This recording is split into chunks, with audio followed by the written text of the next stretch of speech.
வீடியோல last week நாங்க எடுத்திருந்த கிட்டத்தட்ட ஒரு 15 கிலோ ஆர்டரை வந்து நாங்க எப்படி நீட்டா முடிச்சு கொடுத்திருந்தோம் அப்படின்னு சொல்லிட்டு எங்களுடைய எக்ஸ்பீரியன்ஸை வந்து ஒரு சின்ன ஒரு vlog மாதிரி சைட் பை சைட் ஷூட் பண்ணியிருந்தோம். ஸோ அதை தான் நான் இந்த வீடியோல உங்க கூட ஷேர் பண்ணிக்க போறேன்.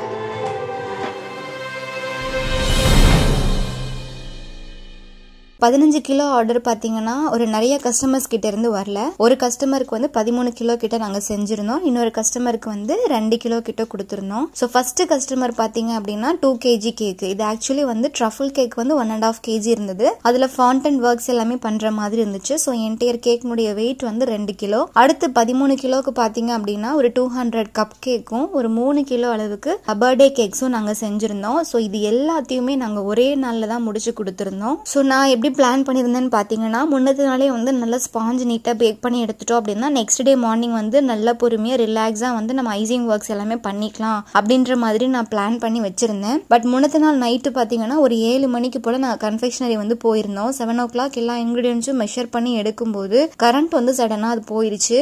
ஸோ கரண்ட் இல்லாதனால ஓகே கரண்ட் வரும்னு பார்த்தோம். அப்படியே வந்து ஒரு 8 o'clock ஆயிடுச்சு. 8 o'clock ஆனதுனால சரி கால்குலேஷன் பண்ணி பார்த்தோம். 8 மணில இருந்து ஸ்பாஞ்ச் போட ட்ரை பண்ணா கூட கன்ஃபெக்ஷனரியை க்ளோஸ் பண்றதுக்கு 10-11 மணி ஆயிரும். ஸோ இங்க என்னன்னா நம்ம ஒரு ஷாப்ல இருந்து நம்ம கேக் பண்ணும்போது ஒரு 9 o'clock அப்புறம் மொத்த ஸ்ட்ரீட்ல உள்ள எல்லா கடையுமே நல்லா க்ளோஸ் பண்ணிட்டு போயிடுறாங்க. கொஸ்டின் பண்ணுவாங்க ஏன் இவ்வளவு நேரம் ஷாப் ஓப்பன்ல இருக்குன்ற மாதிரி நம்மள கேட்பாங்க. ஸோ அதனால வந்து சரி ஓகே நம்ம நைட் பண்ண வேணாம் அப்படின்னு சொல்லி அதை ஸ்டாப் பண்ணிட்டு ஏர்லி மார்னிங் வந்து எந்திரிச்சிட்டு நம்ம ஷாப் வந்து நம்ம ஓப்பன் பண்ணி நம்ம பண்ணிக்கலாம் அப்படின்ற மாதிரி பிளான் பண்ணிருந்தோம். ஸோ வீட்டுக்கு வந்ததுக்கு அப்புறமா வந்து நான் ஃபாண்டன் கிட்டையும் கூடயே சேர்த்து எடுத்துட்டு வந்துட்டேன். ஒரு சில ஃபாண்டன் ஒர்க்ஸ் எல்லாமே வந்து ட்ரஃபிள் கேக்ல வந்து இருந்தது. ஃபாண்டன் ஒர்க்ல பாத்தீங்கன்னா நான் ஃபேஸ் மாதிரி எல்லாம் வந்து செஞ்சிருந்தேன். ஸோ அதை நான் நெக்ஸ்ட் வீடியோல வந்து நான் உங்களுக்கு கிளியரா வந்து எக்ஸ்பிளைன் பண்ணி இன்னொரு வீடியோவா நான் போஸ்ட் பண்றேன். ஸோ முன்னத்த நாள் வந்து ஃபாண்டன் ஒர்க் மட்டும் என்னென்ன தேவையோ அதை மட்டும் நான் அரேஞ்ச் பண்ணி வச்சுக்கிட்டேன். ஸோ அடுத்த நாள் காலையில வந்து நாங்க போயிட்டு என்னென்ன தேவையோ அது எல்லாமே வந்து நீட்டா மெஷர் பண்ணி எடுத்துக்கிட்டோம். மெஷர் பண்ணி எடுத்ததுக்கு அப்புறம் இது வந்து நாங்க பிளானட்டரி மிக்சர் வந்து நான் புதுசா வாங்கியிருக்கேன். ஸோ நெக்ஸ்ட் வீடியோல கண்டிப்பா இந்த பிளானட்டரி மிக்சர் பத்தின ஒரு டீடைல்டு வீடியோ வந்து நான் போஸ்ட் பண்றேன். இதுக்கு பின்னாடி ஒரு சின்ன ஸ்டோரியும் இருக்கு. நான் அதையும் நான் உங்களுக்கு ஷேர் பண்ணிக்கிறேன். ஸோ பிளானட்டரி மிக்சர் இருந்ததுனால எனக்கு ரொம்பவே ஹெல்ப்ஃபுல்லா இருந்தது. நெக்ஸ்ட் வந்து இந்த பிளானட்டரி மிக்சர்லேயே வந்து நான் சாக்லேட் ஸ்பாஞ்சுக்கு உண்டான பேட்டரி ப்ரிப்பேர் பண்ணி எடுத்துக்கிட்டேன். அதை வந்து ஒரு 12 inch கேக் டின்ல வந்து நான் ஊத்திட்டு அதை டைரக்டாவே நான் பேக் பண்ணி எடுத்துக்க போறேன். இப்போ நான் உள்ள வச்சிருக்க லோடு பாத்தீங்கன்னா 12 inch ஆல்மோஸ்ட் வந்து ஒரு 1.25 kg கிட்ட பேக் ஆகுறதுனால பேக்கிங் டைம் வந்து கொஞ்சம் நமக்கு டிலே ஆகும். நான் வந்து டைம் வேஸ்ட் பண்றதுக்கு வந்து விரும்பல. அதனால நான் என்ன பண்ணிட்டேன் அப்படின்னா 1 hour நமக்கு இருக்கு இல்லைங்களா, அந்த 1 hourக்குள்ளேயே வந்து நம்ம நெக்ஸ்ட் பேட்டரி ப்ரிப்பேர் பண்ணிட்டு உள்ள வைக்கிறதுக்காக நான் கையிலேயே வந்து அடிச்சிட்டு இருக்கேன். ஏன் வந்து நான் ஹேண்ட் பீட்டர் யூஸ் பண்ணிட்டு இருக்கேன்னு பாத்தீங்கன்னா ப்ரீவியஸா யூஸ் பண்ணிருந்த ஸ்டாண்ட் மிக்சர் பாத்தீங்கன்னா சாக்லேட் ஸ்பாஞ்ச் போட்டிருந்தோம். நெக்ஸ்ட் இது பாத்தீங்கன்னா ரெட் வெல்வெட் ஸ்பாஞ்ச் போட போறோம். ஸோ அந்த பவுல் இருக்கு இல்லைங்களா, பவுல் வந்து அப்பா வாஷ் பண்றதுக்காக எடுத்துட்டு போயிட்டாங்க. ஸோ அந்த டைம் கூட நான் வேஸ்ட் பண்ணக்கூடாது அப்படிங்கிறதுக்காக ஸோ சைடில் பார்த்தீங்கன்னா நான் ஒரு 1 kg பேட்டர் அளவுக்கு ஹேண்ட் பீட்டர்லேயே வந்து அடிச்சுக்கலாம்னு நினச்சிட்டு அதில் நான் பீட் பண்ணிட்டு இருக்கேன். ஸோ இப்போ பாருங்க சேம் வந்து 12 inch கேக் டின்னுக்குள்ள வந்து டைரக்டா இன்னொரு OTG வச்சிருக்கேன் இல்லைங்களா, அந்த OTGக்குள்ளேயும் நான் ஆட் பண்ணி ஒரு பக்கம் 12 inch இது ரெட் வெல்வெட்டும் இன்னொரு சைடு பார்த்தீங்கன்னா 12 inchல வந்து சாக்லேட் ஸ்பாஞ்சும் பேக் ஆயிட்டு இருக்கு. ஸோ இப்போ அவ்வளோதான். அந்த கேக்ஸ் வந்து பேக் ஆகிற அதே கேப்ல வந்து நம்ம நெக்ஸ்ட் மாஸ் ப்ரொடக்ஷனுக்காக கப் கேக்ஸ் எல்லாம் பண்றதுக்காக இன்னொரு பேட்ச் வந்து நம்ம பிளானட்டரி மிக்சர்ல வந்து நான் ஓட்டிட்டு இருக்கேன். அப்படி இப்படின்னு கொஞ்சம் டைம் ஆயிட்டு கடைசியில் மணி பார்த்தீங்கன்னா மணி 8 மணி ஆயிடுச்சு. ஸோ நாங்கள் மார்னிங் ஏர்லி மார்னிங் ஒரு 4 o'clock எந்திரிச்சு வந்ததுனால டீ காஃபி எதுவுமே குடிக்காம அப்படியே நாங்கள் வந்துட்டோம். ஸோ டேரெக்டாகவே வந்து இங்கே அம்மா டிஃபன் மாதிரியே செஞ்சு கொடுத்துட்டாங்க. அது அப்படியே ஓரமாக உட்காந்து சாப்பிட்டுட்டு இருந்தேன். ஸோ இதில் என்னன்னா நம்ம ஹேண்ட் எதுவுமே யூஸ் பண்ணாமல் ஒரு பேட்டர் வந்து ஒரு மிஷினாக ஒர்க் பண்ணுது அப்படிங்கும்போது நமக்கு கொஞ்சம் வந்து அங்கே டைம் வந்து சேவ் பண்ணிக்க முடியும். ஸோ அதை அப்படியே அழகாக வேடிக்கை பார்த்துட்டே ஒரு 2 இட்லி கடகடன்னு நான் சாப்பிட்டு முடிச்சிட்டேன். ஸோ இது பாருங்களேன் எவ்வளோ சூப்பராக அது நல்ல ஒரு மேஜிக் மாதிரி நல்லா பீட் பண்ணி கொடுக்குதுன்னு சொல்லிட்டு. ஸோ இது பார்த்தீங்கன்னா பிளானட்டரி மிக்சரில் அடிச்சிருந்த இந்த ரெட் வெல்வெட் கேக் தான் இது. இது பார்த்தீங்கன்னா 12x14 அப்படின்ற ஒரு பெரிய ரெக்டாங்குலர் டின்ல வந்து நான் ஊத்திட்டு இருக்கேன். அப்புறம் ரிமைனிங் உள்ளது பார்த்தீங்கன்னா 6 inch டின்ல வந்து ஊத்திட்டு இருக்கேன். அடுத்து வந்து இன்னும் கொஞ்சம் பேட்டரை வந்து நம்ம 8 inch பேன்லேயும் ஊற்றிருந்தோம். ஸோ இது எல்லாத்தையுமே பார்த்தீங்கன்னா 60 லிட்டர் OTGக்குள்ளேயும் 30 லிட்டர் OTGக்குள்ளேயும் நம்ம லோடு ஏற்றியாச்சு. ஸோ இதில் பார்த்தீங்கன்னா நல்லா டீட்டெயில்டான வீடியோ வந்து 1 by 1 ஸ்டெப் பை ஸ்டெப்பாக வந்து எடுக்க முடியல. ஏன்னா நம்ம ஒர்க் அப்படின்னு வரும்போது நம்மளால வந்து ஒரு வீடியோ எடுத்துக்கிட்டோ இல்லை கண்டென்ட்டை வந்து நம்ம பார்த்துட்டு இருக்க முடியாது இல்லைங்களா. ஸோ ஒர்க்கில் தான் நாங்கள் மெயின் ஃபோக்கஸும் கொடுத்துருந்தோம். இருந்தாலும் கூட தங்கச்சி வந்து சைட் பை சைடு வந்து சின்ன சின்ன ஷார்ட்ஸ் வந்து எடுத்திருந்தாங்க. அடுத்து வந்து கேக் பேக் ஆயிட்டு இருக்கு அதே கேப்ல வந்து கிரீம் 1 லிட்டர் அளவுக்கு ஊத்திட்டு அதையுமே வந்து நல்லா பீட் பண்ணி எடுத்துட்டு இருக்கோம். ஆல்மோஸ்ட் வந்து பாத்தீங்கன்னா இந்த 15 kg கேக்கும் ஐசிங் பண்றதுக்கு எனக்கு 4 லிட்டர் அளவுக்கு விப்பிங் கிரீம் வந்து தேவைப்பட்டுச்சு. நான் நிஜமா முன்னாடி ப்ரீ பிளான் எதுவுமே பண்ணவே இல்லை. 4 லிட்டர் வந்து எனக்கு எடுக்கும்னு முன்னாடி தெரியாது. அப்படி தெரிஞ்சிருச்சுன்னா 4 லிட்டரையும் ஒரே பேட்ச் கூட நாங்க போட்டு பீட் பண்ணி இருந்திருப்போம். ஸோ ஒரு லிட்டரா வந்து நாங்க எடுத்து பீட் பண்ணிட்டே இருந்தோம் இடையில. சரிங்க பாருங்க நல்ல சூப்பர் ஸ்டிஃப் பீக்கா வந்திருக்கு பாருங்க. ஸோ நான் கிரீம் ப்ரிப்பேர் பண்ணி முடிச்சதுக்கு அப்புறம் அதை நான் கொஞ்ச நேரம் ஃப்ரிட்ஜ்லயும் நல்லா வச்சுக்கிட்டேன். ஏன்னா நான் இருக்கிறது பாத்தீங்கன்னா நான் ஏசி அப்படிங்கறதுனால நான் ஃப்ரிட்ஜ்ல வந்து எடுத்து வச்சுக்கிட்டேன். ஸோ அதே கேப்ல பாத்தீங்கன்னா கேக்கும் நல்லா பெல் அடிச்சு பேக்காயும் வந்துருச்சு. நல்லா கூல் டவுன் ஆனதுக்கு அப்புறம் நான் டிமால்டும் பண்ணிக்கிட்டேன். பாருங்க நல்ல ஒரு சூப்பர் ரெட் கலர் நல்ல கலர்ஃபுல்லான ஒரு ரிச்சான ஒரு ரெட் வெல்வெட் கேக் வந்து ரெடி ஆயிருக்கு. ஸோ வந்து நம்ம ஐசிங் பண்றதுக்கு வந்து நான் இதுல இருந்தே வந்து கேக் வந்து கட் பண்ணி எடுக்க போறேன். 11 இன்ச்ல உள்ள பெரிய ஒரு ரிங் டைப்ல உள்ள ஒரு மோல்டு எடுத்துக்கிட்டு அதுலயே நல்ல ஷேப்பா நான் வந்து கட் பண்ணி எடுத்துட்டு இருக்கேன். ஏன்னா வந்து கரெக்டா ஒரு 11 இன்ச்சு கிட்ட நமக்கு இருந்தது அப்படின்னா மேல வந்து ஒரு 6 இன்ச் டின்னு வைக்கும் போது அது பாக்குறதுக்கு லுக் வந்து நல்லா இருக்கும். ஸோ அந்த ஒரு ரீசனால நான் முன்னாடியே கட் பண்ணி எடுத்துக்கிட்டேன்.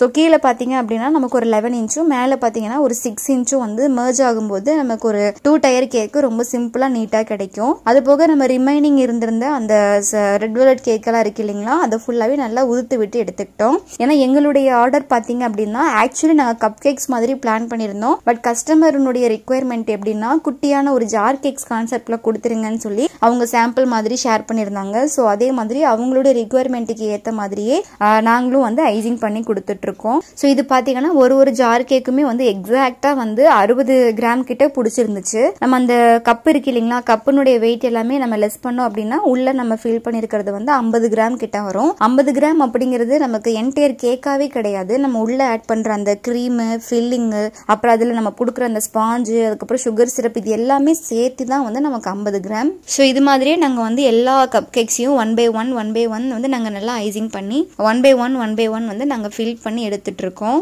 ஸோ அப்பா பார்த்தீங்கன்னா சைடில் கரெக்டாக வந்து வேயிங் ஸ்கேல் யூஸ் பண்ணி நல்லா மெஷர் பண்ணி ஸ்பாஞ்சு உள்ள அழகாக ஃபில் பண்ணி கொடுப்பாங்க. நான் சைட் பை சைடு வந்து க்ரீமையும் ஃபில்லிங்கையும் அப்புறம் சுகர் சிரப்பையும் உள்ள வைக்கிறது வந்து என்னுடைய வேலை. இடையில பார்த்தீங்கன்னா அப்பப்போ சிஸ்டரும் வந்து அந்த மூடி வைக்கிறது இந்த மாதிரி ஒர்க்ஸ் எல்லாமே பண்ணிட்டு இருந்தாங்க. ஸோ இப்படிதான் வந்து ஃபர்ஸ்ட் நாங்கள் பேக் பண்ணியிருந்த ஒரு பேட்ச் வந்து முடிச்சிருந்தோம். அடுத்து நான் முன்னாடி பண்ணியிருந்தேன் இல்லைங்களா அதே மாதிரி இன்னொரு பேட்டர் வந்து பிளானட்டரி மிக்சரில் அடிச்சுட்டு சேம் வந்து ஓடிஜியில் 12x14 அப்படின்ற ஒரு பெரிய ரெக்டாங்குலர் டின்ல வச்சுட்டு பேக் பண்ணி எடுத்துக்கிட்டேன். அப்புறம் மேலே இருந்த அந்த ஸ்கின் லேயர் எல்லாம் நீட்டாக ரிமூவ் பண்ணிட்டு சின்ன சின்ன பீஸஸா வந்து ஸ்கொயர் ஷேப்ல நான் போட்டு எடுத்துக்கிட்டேன். அப்போ வந்து நமக்கு உதுத்து விடுறதுக்கு இன்னும் கூட நமக்கு ஈஸியா இருக்கும். ஸோ சேமே பார்த்தீங்கன்னா முன்னாடி நாங்கள் என்ன பண்ணியிருந்தோமோ அதே ஸ்டெப்பை வந்து திருப்பி வந்து ரிப்பீட் பண்ற மாதிரி இருக்கும். ஸோ முன்னாடியே பார்த்தீங்கன்னா அழகா அப்பா வந்து நல்லா வெயிட் செக் பண்ணிட்டு உள்ள வந்து ஸ்பாஞ்ச் எல்லாம் ஆட் பண்ணிட்டாங்க. நான் சுகர் சிரப் அடிச்சுட்டு உள்ள வந்து கிரீமும் ஃபில்லிங்கும் வந்து நான் ஆட் பண்ணிட்டு இருக்கேன். ஸோ ரிமைனிங் உள்ளது வந்து கப் கேக் ஒர்க்ஸ் எல்லாமே சைட் பை சைடு வந்து அப்பாவும் தங்கச்சியும் சேர்ந்து எடுத்து பண்றதா சொல்லிட்டாங்க. ஏன்னா நமக்கு டைம் ரொம்ப கம்மியா இருக்கு அப்படின்றதுனால என்னால மேனேஜ் பண்ண முடியாது அப்படின்றதுனால ஐசிங் ஒர்க்ல வந்து கான்சென்ட்ரேட் பண்ண சொல்லிட்டாங்க. ஸோ நான் வந்து ஐசிங் ஒர்க்ல மட்டும் ரொம்ப ஃபோக்கஸ் பண்ணி ஒர்க் பண்ணிட்டு இருந்தேன். ஸோ இது பாத்தீங்கன்னா நான் செஞ்சிருந்த அந்த 6 இன்ச் டின்ல நம்ம ஊத்தி பேக் பண்ணிருந்தோம் இல்லைங்களா அதை வந்து நான் 3 லேயர்ஸ் கட் பண்ணிட்டு ஃபர்ஸ்ட் வந்து ஒரு க்ரம் கோட் மாதிரி கொடுத்துட்டு நான் அதை வந்து ஃப்ரிட்ஜ்ல கொஞ்ச நேரம் செட் பண்ணி எடுத்துக்க போறேன். அப்புறம் இது பாத்தீங்கன்னா நான் கீழே வந்து அந்த ரவுண்டு ஷேப்ல வந்து நான் மார்க் பண்ணி ஒரு 11 இன்ச்சுக்கு நான் கட் பண்ணிருந்தேன் இல்லைங்களா அந்த கேக்கு தான் வந்து சுகர் சிரப் அடிச்சுட்டு உள்ள ஐசிங் ஒர்க் மாதிரி கொடுத்து இதுக்கும் நான் க்ரம் கோட் ஒர்க் வந்து முடிச்சிட்டு இருக்கேன். ஸோ சைட் பை சைட் பாத்தீங்க அப்படின்னா சிஸ்டரும் வந்து ஒரு கப் கேக்ஸா எடுத்து நல்லா அரேஞ்ச் பண்ணி அவங்களாவே வந்து மேனேஜ் பண்ணி பண்ணிக்கிட்டாங்க. ரிமைனிங் உள்ளது அவங்களே எல்லாமே வந்து ஃபில் பண்ணிட்டாங்க. அடுத்து பாத்தீங்கன்னா நான் வந்து 6 இன்ச் டின்ல உள்ள பேக் பண்ணிருந்த அந்த கேக்குமே பாத்தீங்கன்னா ஒரு மெயின் கோட் ஓரளவுக்கு முடிச்சிட்டு லைட்டா வந்து அந்த டைமண்ட் கட்டு மாதிரி நான் கொடுத்து முடிச்சிட்டேன். அப்புறம் 11 இன்ச்சில் வந்து ஒரு கேக் ஐசிங் பண்ணி வச்சிருந்தேன் இல்லைங்களா அந்த கேக்கையும் எடுத்துக்கிட்டு உள்ள வந்து நான் ஒரு டவல் செட்டப் மாதிரி கொடுத்துட்டு இருக்கேன். ஏன்னா நம்ம மேல செகண்ட் கேக்கை வச்சு ஸ்டாக் பண்ணும்போது அந்த டவல் வந்து நல்லா ஒரு பில்லர் மாதிரி ஒரு எஃபெக்ட்ல வந்து நல்லா ஸ்ட்ராங்கா கிரிப்பா பிடிச்சிருக்கும். அந்த ரீசனுக்காக தான். ஸோ ஒரு 5 டவல் மாதிரி நான் உள்ள ஃபிக்ஸ் பண்ணிட்டு அடுத்து வந்து மேல இருக்கு இல்லைங்களா மேல இருக்கிற அந்த 6 இன்ச்சுக்கிட்டு அப்படியே நல்லா பொறுமையா வச்சு எடுத்தாச்சு. ஸோ இதுக்கப்புறம் வந்து நீட்டா வந்து நம்ம டிசைன் ஒர்க் பண்ணி முடிக்கும் போது பாக்குறதுக்கு பாக்குறதுக்கு லுக் வந்து ரொம்ப நல்லா இருக்கும். ஸோ கஸ்டமருடைய ரெக்குயர்மெண்ட் வந்து இந்த கேக்குக்கு எப்படி இருந்துச்சுன்னு பாத்தீங்கன்னா ஒரு 2 டயர் கேக்காகவும் ரிமைனிங் ஃபுல்லா வந்து வர்ற கெஸ்ட்டுக்கு வந்து சர்வ் பண்ற மாதிரி இருக்கணும் அப்படின்ற மாதிரி சொல்லியிருந்தாங்க. ஸோ நாங்க வந்து ஃபர்ஸ்ட் கப் கேக்ஸ் மாதிரி பண்ணலாமா நாங்க சஜஷன்ஸ் கேட்டிருந்தோம். அப்புறம் பாத்தீங்கன்னா அவங்க ஜார் கேக்ஸ் மாதிரி சேஞ்ச் பண்ணி இந்த மாதிரி ஒரு சாம்பிள் ஷேர் பண்ணி இப்படி பண்ணி கொடுங்கன்ற மாதிரி கேட்டிருந்தாங்க. ஸோ அவங்களுடைய ரெக்குயர்மெண்ட்டுக்கு தகுந்த மாதிரி நாங்க அதை வந்து கஸ்டமைஸ் பண்ணிக்கிட்டோம். ஸோ 200 கப் கேக்கு அதுல பாத்தீங்கன்னா சிம்பிளா ஒரு 2 டயர்ல உள்ள ஒரு கேக்காகவும் இருந்துச்சு. இது வந்து எனக்கு ரொம்பவே புதுசா இருந்துச்சு. ஏன்னா அந்த ஃபர்ஸ்ட் பர்த்டேக்கு உண்டான அந்த குழந்தை வந்து அந்த கேக்கை கட் பண்ணிட்டு ரிமைனிங் ஃபுல்லாவே வந்து ஷேர் பண்றதுக்கு வந்து ரொம்ப ஈஸியா இருக்கும். சோ இந்த ப்ரொசீஜர் வந்து உங்களுக்கு ஓகேவா இருக்கு அப்படின்னா நீங்க உங்க ஃபர்ஸ்ட் பர்த்டே இல்ல வந்து நல்ல ஏதாவது ஒரு கிராண்ட் ஃபங்க்ஷன் வைக்கிறீங்க அப்படின்னா இந்த மாதிரி ஐடியா கூட நீங்க இம்ப்ளிமெண்ட் பண்ணி பாருங்க. சோ கேக்ஸ் வந்து பேக் ஆயிட்டு இருக்கு. அதே கேப்ல பாத்தீங்கன்னா கேக்குக்கு மேல பிளேஸ் பண்றதுக்கு அந்த பேபினுடைய நேம் வந்து நீட்டா பிளான் பண்ணி எடுத்துட்டு இருக்கேன். சோ ஃபர்ஸ்ட் வந்து நான் ரவுண்டான ஒரு ஷேப்ல வச்சு பாத்திருந்தேன். அது எனக்கு வந்து சாட்டிஸ்ஃபை ஆகல. சோ அதை நான் ரீசேஞ்ச் பண்ணிட்டு அதுக்கப்புறம் நான் வந்து ஒரு ஸ்கொயரா வந்து கட் பண்ணிட்டு அதை கஸ்டமைஸ் பண்ணி முடிச்சுக்கிட்டேன். சோ அது தனியா வீடியோ வந்து எடுக்க முடியல. லாஸ்ட் நான் உங்களுக்கு வைக்கும் போது நீங்க அதை டீடைல்டா நீங்க அங்க பாத்துக்கோங்க. அடுத்து வந்து இன்னொரு ஒர்க்குமே நான் முன்னத்த நாளே செஞ்சு வச்சுட்டேன். நைட்டு வந்து நான் அந்த இன்னொரு கேக்குக்கு ஃபாண்டன்ட் ஒர்க் பண்ணேன் இல்லைங்களா, அந்த சமயத்திலேயே இன்னொரு ஃபாண்டன்ட் ஒர்க்கும் முடிச்சிருந்தேன். அது ஒன்றும் இல்லை, ஃபாண்டன்ட் தேய்ச்சிட்டு ரவுண்டா கட் பண்ணி லைட்டா வந்து நீங்க பெண்ட் பண்ணீங்க அப்படின்னா ஒரு ஃப்ரில் எஃபெக்ட் மாதிரி கிடைக்கும். அதை நான் முன்னத்த நாளே செஞ்சு நீட்டா வச்சுக்கிட்டேன். அடுத்து நான் ஒர்க் பண்ணிட்டு இருக்கிற அதே கேப்ல வந்து சைட் பை சைடு வந்து அந்த 200 கப் கேக்கையும் அவங்க வந்து ரெடி பண்ணிட்டு இருக்காங்க. ஸோ ஃபர்ஸ்ட்லாம் பாத்தீங்கன்னா சிஸ்டர் வந்து கிரீம் அடிப்பாங்க, அப்பா வந்து மற்ற ஹெல்ப்ஸ் எல்லாமே பண்ணுவாங்க. இப்போ மேக்ஸிமம் வந்து கொஞ்சம் கொஞ்சம் அவங்களே எல்லாமே எடுத்து பண்ண ஆரம்பிச்சிட்டாங்க. ஸோ சின்ன சின்ன கப் கேக்ஸ் எல்லாமே அவங்களே போடுறதாகட்டும் எல்லாமே நீட்டா அவங்களே செய்யவும் ஆரம்பிச்சிட்டாங்க. அது எனக்கு இன்னும் கூட ரொம்ப ஹெல்ப்ஃபுல்லா இருக்கு. ஸோ ஐசிங் பண்ணிட்டு இருக்க அதே கேப்ல பாத்தீங்க அப்படின்னா குட்டி குட்டி அந்த கப் கேக்ஸ் மாதிரி செஞ்சிருந்தோம் இல்லைங்களா, அந்த ஜார் கேக்ஸ், அதை வந்து முன்னாடி ஒரு தர்மாக்கோல் பாக்ஸ்ல வந்து அப்பா நீட்டா அரேஞ்ச் பண்ணிட்டு இருக்காங்க. இது வந்து நம்ம ஃப்ரிட்ஜில் வைக்கிறதுக்கு வந்து நம்ம இடம் கிடையாது, ஏன்னா இன்னொரு கேக்கும் உள்ள இருக்கு. ஸோ நம்ம ஃப்ரிட்ஜில் வச்சுட்டு நம்ம நீட்டா அதை அடுக்கி வச்சுட்டு இது ஐசிங் பண்ணி செட் பண்ணலாம் நமக்கு டைம் இல்லாத ரீசன்னால அப்பா என்ன பண்ணிட்டாங்கன்னா டைரக்டாவே தர்மாக்கோல் பாக்ஸ்ல போட்டுட்டு அந்த தர்மாக்கோலோட சேர்த்தியே ஃப்ரீசர் வந்து எங்கள்கிட்ட ஒரு டீப் ஃப்ரீசர் வந்து ஒன்னு இருக்கு, அந்த ஃப்ரீசருக்குள்ள அப்படியே செட் பண்ணி எடுத்துக்கிட்டாங்க. ஸோ இது வந்து இன்னும் கூட நமக்கு ஈஸியான ஒரு மெத்தடா இருக்கும் இல்லைங்களா.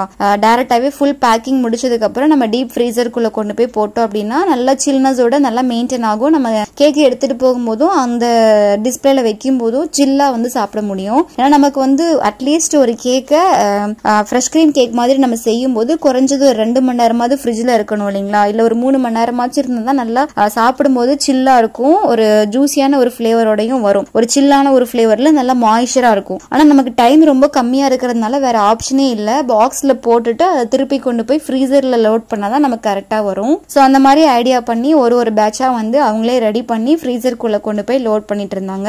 சோ சைட் பை சைடு வந்து நான் என்னுடைய டயர் கேக்கையும் முடிச்சிட்டேன். அதே மாதிரி இன்னொரு கேக் சொல்லியிருந்தேன் இல்லைங்களா, ட்ரஃபிள் கேக் ஒர்க்குமே முடிச்சிட்டேன். ஸோ ட்ரஃபிள் கேக்கு மட்டும் இன்னொரு டீடைல்டு வீடியோ வந்து நான் உங்களுக்கு போஸ்ட் பண்றேன். அது ஏன்னா இந்த வீடியோ ஆல்ரெடி ரொம்ப பெருசா போயிட்டு இருக்கிறதுனால நான் அந்த வீடியோவை நான் தனியா உங்களுக்கு வந்து நான் அப்லோட் பண்றேன். ஆக்சுவலி கஸ்டமர் பாத்தீங்கன்னா நம்மளுடைய சப்ஸ்கிரைபர்னு சொல்லியிருந்தாங்க. ஆஸ் எ சப்ஸ்கிரைபரா வந்து நமக்கு கேக் ஆர்டரையும் கொடுத்து அவ்வளவு தூரம் நல்லா பேசவும் செஞ்சு ஒரு சிஸ்டர் மாதிரி நினைச்சிட்டு நீங்க பர்த்டே ஃபங்க்ஷனுக்கு கண்டிப்பா வரணும் அப்படின்லாம் சொல்லி இன்விடேஷன்லாம் கொடுத்து நம்மளை இன்வைட்டும் பண்ணிருந்தாங்க. ஸோ அந்த மாதிரி ஒரு லவ் வந்து நமக்கு எங்கேயுமே கிடைக்காது இல்லைங்களா. ஸோ அதனால நாங்க முடியாதுன்னு சொல்லவே வாய்ப்பே இல்லை. ஸோ அதனால நாங்களே இதை வந்து பர்சனலா எங்க சைட்ல இருந்து நாங்க நீட்டா வந்து அதை நல்லா அரேஞ்சும் பண்ணி கொடுத்திருந்தோம். ஸோ இந்த கேக் பாத்தீங்க அப்படின்னா நல்லா சேஃபா எடுத்துட்டு போகிறதுக்காக டயர் கேக்ல வந்து டயர் கேக் பாக்ஸ்ல வந்து நான் வைக்கல, நல்லா ஒரு கார்போர்டு பாக்ஸ்லயே வந்து நான் செட் பண்ணி எடுத்துக்கிட்டேன். கஸ்டமர் பிக் பண்ற மாதிரி இருந்தாங்க அப்படின்னா நம்ம பாக்குறதுக்கு லுக்கா இருக்கிறதுக்காக நல்லா சேஃப்டி பேக்கா டயர் கேக் பாக்ஸ் வந்து நம்ம போட்டு கொடுக்கலாம். பட் இது நம்மளே எடுத்துட்டு போகிறது அப்படிங்கறதுனால நான் இதை வந்து ஒரு அட்டை பாக்ஸ்ல வந்து போட்டிருந்தோம்.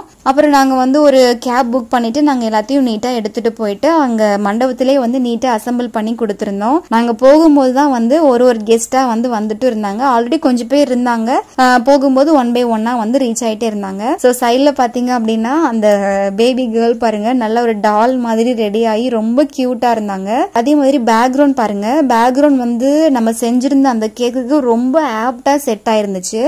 பின்னாடி இருக்கிறது பிங்க், நம்ம கேக்கும் பிங்க் அப்படிங்கிற மாதிரி இல்லாம ரெண்டுத்துக்குமே ஒரு நல்ல ஒரு கலர் டிஃபரன்ஸ் வந்து தெரிஞ்சிச்சு. அப்ப போட்டோஸ் எல்லாம் எடுக்கும்போது ஃபியூச்சர்ல அவங்க போட்டோஸ் எல்லாம் பார்க்கும்போது கேக்கும் நல்லா பளிச்சுன்னு தெரியும். ஸோ அது வந்து எனக்கு பார்க்கும்போது ரொம்ப ஹாப்பியா இருந்துச்சு. பர்சனலா நான் வந்து மண்டபத்துக்கு ரீச் ஆயிட்டு டேபிள் செட்டப் எல்லாமே நான் பண்ணி கொடுத்துட்டு வந்துட்டு இருந்தேன். ஸோ கிறிஸ்டின் ஃபேமிலி அப்படிங்கறதுனால சர்ச் ஃபாதர் வந்து ஒரு பாசிட்டிவா வந்து நிறைய சொல்லிட்டு இருந்தாங்க. அப்படி சொல்லிட்டு இருக்கும் போதே சைட்ல பாத்தீங்கன்னா நம்ம கேக்ஸும் நீட்டா வந்து அரேஞ்ச் பண்ணிட்டு இருந்தோம். குட்டி குட்டி ஜார் கேக்ஸ் கிட்ட நாங்க ஃபுல்லாவே வந்து நீட்டா அரேஞ்ச் பண்ணி வச்சுக்கிட்டோம். ரிமைனிங் அது போக ஒரு பெரிய ஒரு பாக்ஸ்ல வந்து லோட் பண்ற மாதிரி இருந்துச்சு. ஸோ ஓவர்லோடு பண்ணோம் அப்படின்னா சரிஞ்சு விழுகிறதுக்கும் சான்ஸ் இருக்கு அப்படிங்கறதுனால முடிஞ்ச அளவுக்கு அந்த கேக் ஓரளவுக்கு பார்க்க நல்லா லுக்கா தெரியறதுக்காகவும் பிளாட்டான ஒரு சர்ஃபேஸ்லயும் நாங்க அதை செட் பண்ணி கொடுத்துருந்தோம். ஏன்னா போட்டோக்கு நல்லா லுக் தெரியணும் இல்லைங்களா, அதுக்காக. அதே மாதிரி சென்டர்ல ஒரு பலூன் மாதிரி ஃபிக்ஸ் பண்ணிருந்தாங்க. அந்த பலூனையும் ரிமூவ் பண்ணிட்டாங்க. ஸோ இப்போ ஃபைனலா பாருங்க, அந்த ஒரு சின்ன ஒரு டேபிள் செட்டப் வந்து இந்த மாதிரி தான் வந்திருந்தது. ஸோ இது ரொம்ப வந்து ஒரு கிராண்ட் லுக் இல்லைனாலுமே ரொம்ப சிம்பிளா நீட்டா வந்து இருந்தது பாக்குறதுக்கு. அப்புறம் பாத்தீங்கன்னா கேக்குக்கு மேல வைக்கிற கேண்டில்ஸ் வந்து ஒரு 3 டிஃப்ரெண்ட் ஷேப்ல உள்ள கேண்டில்ஸ் வந்து நான் எடுத்துட்டு போயிருந்தேன். ஏன்னா அவங்க வந்து கஸ்டமர் எது சூஸ் பண்ணுவாங்கன்னு நமக்கு தெரியாது இல்லைங்களா, அதனால ஸோ அவங்களுடைய சாய்ஸ் எதுவா இருந்தாலும் ஓகே அப்படின்றதுக்காக கேண்டில்ஸும் எடுத்துட்டு போயிருந்தோம். அதுல பாத்தீங்கன்னா சார் வந்து சிங்கிங் கேண்டில் வந்து சூஸ் பண்ணியிருந்தாரு. ஸோ அதையே உள்ள அழகா ஃபிக்ஸ் பண்ணி முடிச்சிட்டோம். கடைசியில் கேக் கட் பண்ணும்போது பாத்தீங்கன்னா மேட்ச் பாக்ஸ் வந்து எடுத்துட்டு போகல. இவ்வளோ பிளான் பண்ண நாங்க வந்து ஒரு சின்ன ஒரு மேட்ச் பாக்ஸை மட்டும் மறந்துட்டோம். நான் இதுக்கு முன்னாடி இது இப்படி பண்ணது இல்லைங்களா, ஸோ அதனால எனக்கு வந்து மேட்ச் பாக்ஸ் வந்து கையில எடுத்துட்டு போகணும் அப்படின்ற ஒரு ஞாபகமே வரவே இல்லை. கெஸ்ட் ஒருத்தவங்க வந்து பாத்தீங்கன்னா மேட்ச் பாக்ஸ் வந்து கலெக்ட் பண்ணிட்டு வந்திருந்தாங்க. அப்புறம் வந்து அது கேண்டில்ஸ் ஏத்திட்டு நீட்டா வந்து அந்த பேபியை வந்து பர்த்டே கேக் வந்து கட் பண்ணிருந்தாங்க. இது வந்து ஒரு பிரைஸ்லெஸ் மூமெண்ட்னு தான் சொல்லணும். லைக் நம்ம செஞ்ச கேக்கு அது லைவா கட் பண்றதையும் நம்மளே பார்த்துட்டு கூட இருந்து அதுக்கான ஒர்க்ஸும் நம்ம பண்ணிட்டு, ஏன்னா யூஸ்வலா பாத்தீங்கன்னா நம்ம எந்த ஒரு கேக் செஞ்சாலுமே எனக்கு வந்து அப்படிதான் இருக்கும். நம்ம ஒரு கேக் செஞ்சு கஸ்டமர் அதை வந்து கட் பண்ற வரைக்கும் அது எப்படி இருக்கும், அது எப்படி பண்ணிருப்பாங்க, அந்த மாதிரி ஒரு இமேஜினேஷன் எனக்கு எப்பயுமே இருக்கும். பட் அதை நான் லைவா பார்க்கும்போது எனக்கு சூப்பர் சாட்டிஸ்ஃபைடா இருந்தது. கேக் கட் பண்ணும்போது சைட்ல பாத்தீங்கன்னா குட்டீஸ் எல்லாம் நிப்பாங்க இல்லைங்களா. யூஸ்வலா வந்து நம்ம பெரிய கேக்ஸ் கட் பண்ணும்போது அந்த குட்டீஸ் எல்லாம் எதிர்பார்த்து காத்துட்டு இருப்பாங்க, எப்படா இவங்க வந்து கேக் கட் பண்ணுவாங்க அப்படின்ற மாதிரி பார்த்துட்டே இருப்பாங்க. ஸோ இந்த டைப் ஆஃப் டேபிள் செட்டிங்ல வந்து பாத்தீங்கன்னா ரொம்ப ஈஸியா இருக்கும் ஷேர் பண்றதுக்கு. ஸோ ஒன்ஸ் வந்து கேக் கட் எல்லாமே முடிச்சதுக்கு அப்புறமா வந்து கிஃப்ட்ஸ் எல்லாம் கொடுப்பாங்க இல்லைங்களா, கிஃப்ட்ஸ் கொடுத்துட்டு போட்டோஸ் எல்லாம் எடுப்பாங்க இல்லைங்களா. அப்படி வந்து ஒரு பக்கம் கெஸ்ட் வந்துட்டு இன்னொரு பக்கம் கெஸ்ட் போகிற இடத்துல அந்த கேக்கினுடைய டேபிளை மாத்தி வச்சுக்கிட்டாங்க. ஸோ அங்க கிஃப்ட் ஷேர் பண்ணி போட்டோ எடுத்துட்டு வெளியே வரும்போது அப்படியே கையோட அந்த கேக்ஸையும் வந்து வாங்கிட்டு போகிற மாதிரி ஒரு கான்செப்ட்ல இருந்துச்சு. ஸோ கெஸ்ட் வந்து வர வர வந்து அந்த கேக் எம்டியா இருக்கக்கூடாது இல்லைங்களா, அதனால நான் என்ன பண்ணியிருந்தேன்னா இன்னொரு பேக் ஃபுல்லாவே இருந்தது, அதை நான் 1 by 1 நீட்டா எடுத்து அப்படியே அரேஞ்ச் பண்ணிட்டே இருந்தேன். ஸோ அப்போ எடுக்கிறதுக்கு வந்து அவங்களுக்கு இன்னும் ஈஸியாக இருக்கும். அவங்க வெயிட் பண்ணி அந்த இடத்துல ஒரு க்ரௌட் வந்து சேராமல் இருக்கும். ஸோ இப்படி தான் வந்து எங்களுடைய கேக் ஒர்க் வந்து முடிஞ்சிருந்துச்சு. ஸோ ஒரே நாளில் 15 கிலோ கேக் வந்து நாங்கள் இதான் ஃபர்ஸ்ட் டைம் பண்ணுறோம். நாங்கள் செஞ்ச மொத்த ஆர்டர்லையுமே இதான் எங்களுடைய ரெக்கார்டு பிரேக்னு நான் சொல்லுவேன். 15 கிலோ ஸ்பாஞ்சாக கிடையாது, உங்களுக்கு வந்து அந்த க்ரீமு உள்ள நம்ம ஆட் பண்ணுற அந்த சுகர் சிரப்பு, ஃபில்லிங்கு, அதுக்கப்புறம் ஐசிங் பண்ணுறோம் இல்லைங்களா, அந்த டெக்கரேஷன்ஸு, அப்புறம் ஃபாண்டன் ஒர்க்ஸ், இதெல்லாமே மொத்தமாக சேர்த்து வந்து நமக்கு ஒரு 15 கிலோ கிட்ட நாங்கள் கால்குலேட் பண்ணியிருந்தோம். ஸோ பொதுவாகவே பார்த்தீங்க அப்படின்னா நம்ம செய்கிற ஒர்க்கில் வந்து ஏதாவது ஒரு பர்பஸ் இருக்கான்னு பார்க்கணும். பர்பஸ்ஃபுல் ஜாப்னு சொல்லுவாங்கல்ல, ஒரு மீனிங்ஃபுல் ஜாப்னு சொல்லுவாங்கல்ல, அந்த மாதிரி ஒரு வேலையா தான் என்னுடைய பேக்கிங் ஃபீல்டை வந்து நான் பார்க்குறேன். ஸோ இது பார்த்தீங்கன்னா ஒரு ஃபர்ஸ்ட் பர்த்டே வந்து நம்மளோட கேக்ல இருந்து ஆரம்பிக்கிறாங்க. ஒரு குழந்தை பிறந்து ஒரு வருஷத்தை முடிச்சுட்டு அந்த ஃபர்ஸ்ட் பர்த்டேவை நம்ம செய்கிற கேக்ல இருந்து ஆரம்பிக்குது அப்படிங்கும்போது அது ஒரு ப்ரைஸ்லெஸ் மூமெண்ட்னு தான் நான் சொல்லுவேன். நான் வந்து உண்மையாகவே ரொம்ப சாட்டிஸ்ஃபைடாக ஃபீல் பண்ணியிருந்தேன். அண்ட் எனக்கும் நம்ம சேனலுக்கும் எப்பயுமே சப்போர்ட் பண்ணிட்டு இருக்க உங்க எல்லாருக்குமே தேங்க்யூ ஸோ மச்.